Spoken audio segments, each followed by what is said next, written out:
One thing I like about Igbo is that once you mess with one, you mess with all. And even people that are not Igbo will even come out to be helping and be supporting the Igbos, because that one statement that Dr. Ruben Abati made, that is the man of Arise News, and where he was even threatening the co-worker, that all that statement he made has brought so many blasting and broadly autos on his side, because now Dr. Apoki, which honor him, have also come out on this same issue to tackle it. And I think I would love you guys to hear what he says. Watch to the end. You hear exactly how he talked about it. And you know that man, I call him man of wisdom, because I love the way he carries himself and I love the way he does things. So and this video was the video where he replied that Dr. Ruben Abati of Arise News, that what he did was wrong, and also how he talked to that Ope, I think Ope, that lady, Arise News, was also wrong, and he blasted him and told that this is not how the thing is being done. And before you come out to say something, because you're a public figure, before you can say something about anything, you should have at least verified, not based on what you hear.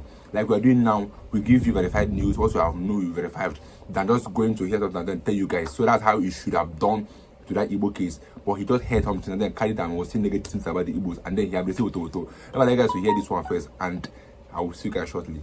On issues. This is not an Aproko channel, but it will be a great disservice to the wonderful people of Igbo land who treated me like a one if I do not share my experience of land sales in Igbo land. When we did higher school, there was one book called Straight and Crooked Thinking. It was a book on logic. And there's something called fallacy of hasty generalization.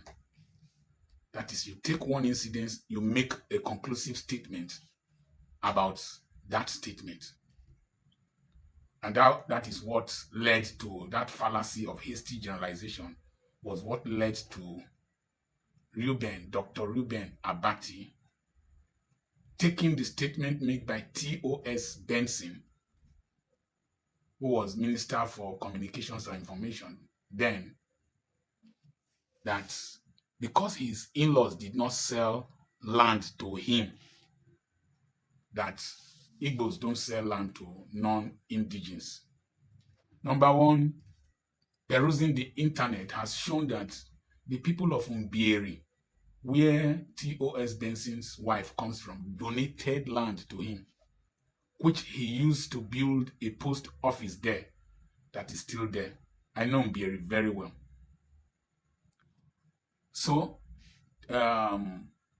Dr. Ruben Abati, just taking the narrative of T.O.S. Benson without properly understanding the full story, is very, very wrong. I will call that Aproko journalism. You just heard, then you carried. Did you further investigate? And what irritated me when Okbe was trying to correct him that you don't use one brush to paint a tribe, a nation, the Igbo nation. He tried to bully her. It's a very pathetic and sad attitude. We arrogate to ourselves some level of superiority, and we try to intimidate people by virtue of our position and office. The NYSC scheme, National Youth Service Scheme, was aimed at integrating Nigerians, exposing us to different cultures. I served with Dr. Akin Shudipo, who one time was the president of Nigerian Medical Association in Ibadan or your state. My classmate, he was posted to Ishiagu in Ohozara. So, I have a broader view. If we talk about Yoruba land, I schooled in the University of Ibadan. I did postings at Oshogbo. I did postings at Ogbomosho. I did postings at Igbora, Iseyin, Lanlate. I went to Igogon. I did postings at Aro Psychiatric Hospital, Itaoshin. I mean, the one at Lantoro and the one at is it Itaoshi or whatever. So I know Yoruba land to some extent, and I will not hastily make statements that are derogatory to the Yoruba people. Moreover, when you are on national television, you have to be very careful. That is not beer parlor journalism. I bought land at Umoba Road, Aba, bought land. There is an Anglican church, I think it's St. Matthew's Anglican Church, at Umoba Road, St. Matthew's or St. Matthias. I bought the land leading, just at the junction leading to that street, until one young 419 man, then he's late now, came to try to intimidate me to take the land. But trust the Igbo man. The man called Papa Superb or Papa Obuda number 90 Azikiwe Road, 90 or 190 Azikiwe Road, stood by me to make sure that the land was not taken.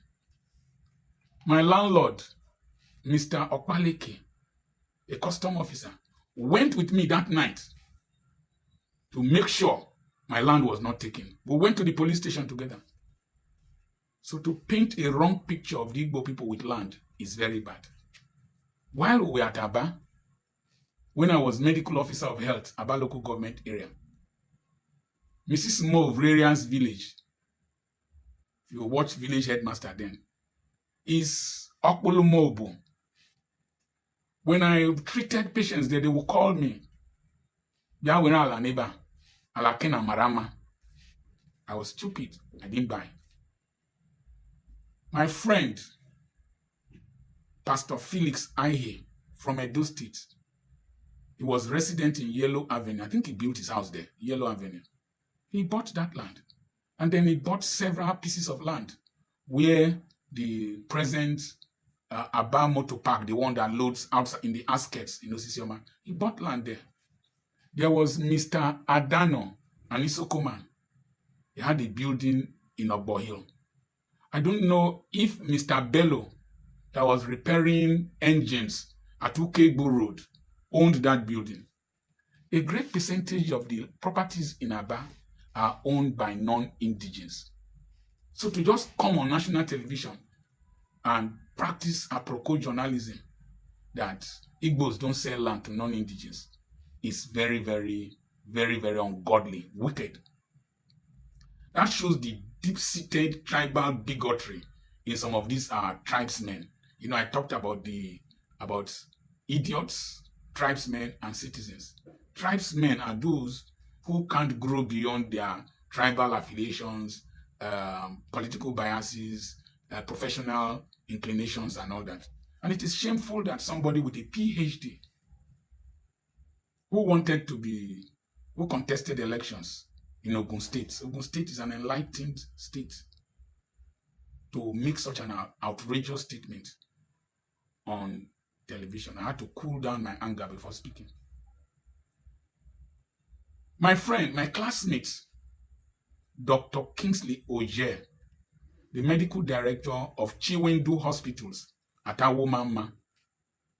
Chiwendu Hospital used to be opposite 33 breweries.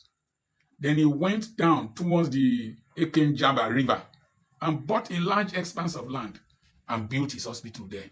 He is from Delta State. He's from Delta State. It is true that some communities in Igbo land, that the pieces of land available are too small.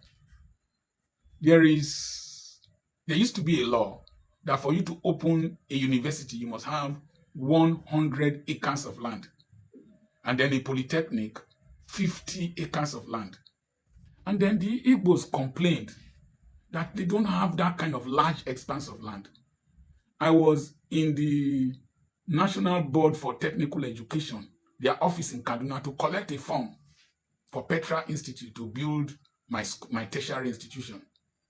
And they raised up the issue that the Igbos complained that they don't have such kind of large expanse of land for them to build their institutions. So the federal government listened to them and reduced it. So for a polytechnic, if you have 25 acres, or 10 hectares, you can build a polytechnic. 50 acres, you can build a university. And there are adjustments. So sometimes the Igbos, if the land they have is only for the Umunnas, they won't sell out of that because their children are very enterprising and they travel a lot and they come back to, you can see 4 brothers building 4 duplexes in that place. If you go to Abriba, if you see the buildings there, it's called Little London. So they might not be willing to sell out of the Umunna land. So it is very, very unfair and very, very unjust to say that Igbos don't sell land to strangers. Simple question, have you lived there before? Second question, how many of you and your friends live there? Have you attempted to buy land there before? Did you cross-check with the Igbos before you made that statement? This is the Igbophobia I hate in this country. And I'm ready at any time to stand to defend any falsehood against them. It is true, I made a video that sometimes the Igbos are their own problems.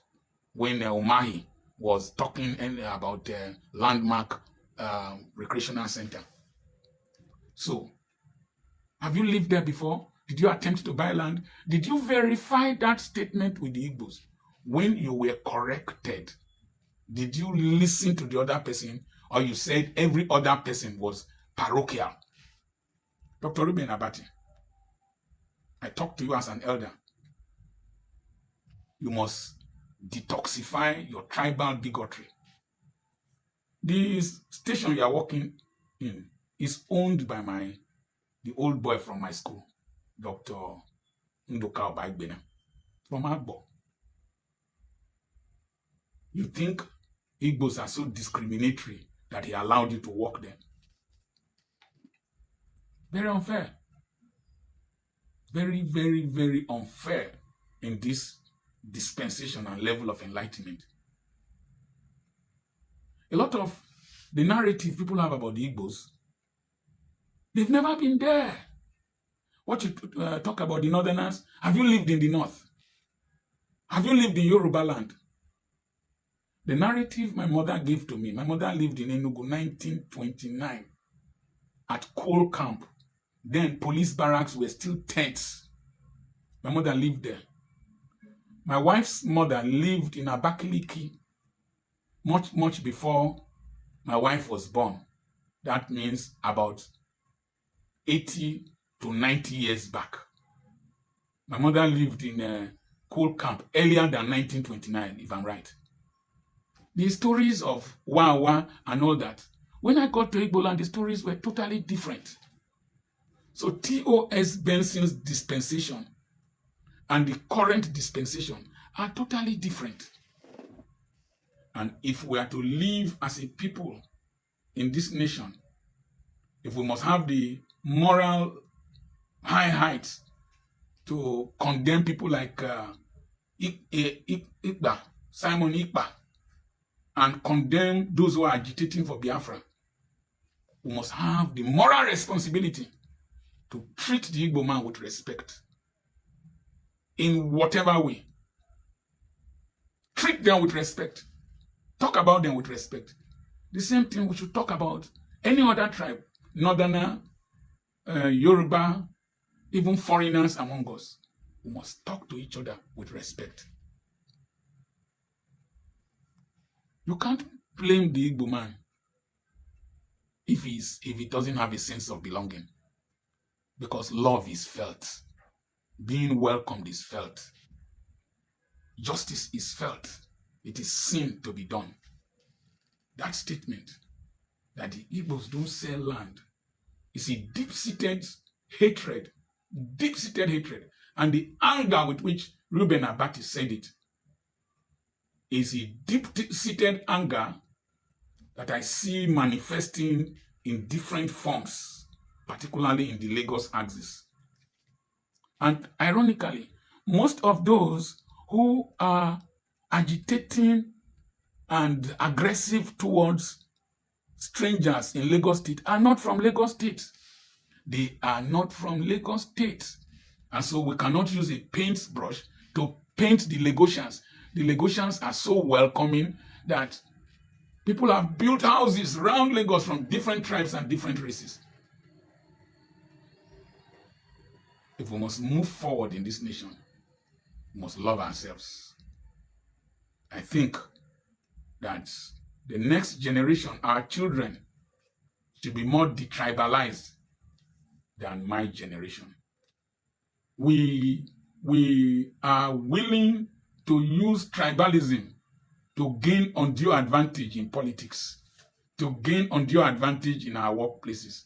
But when we want to steal government money, we don't bring tribalism. We don't bring tribalism. When we want to approve loans, we want to approve loans that is choking our necks. You don't see any person opposing based on tribe. When it comes to giving somebody what is due to him or her, that's when we have these tribal issues coming up. It is sad.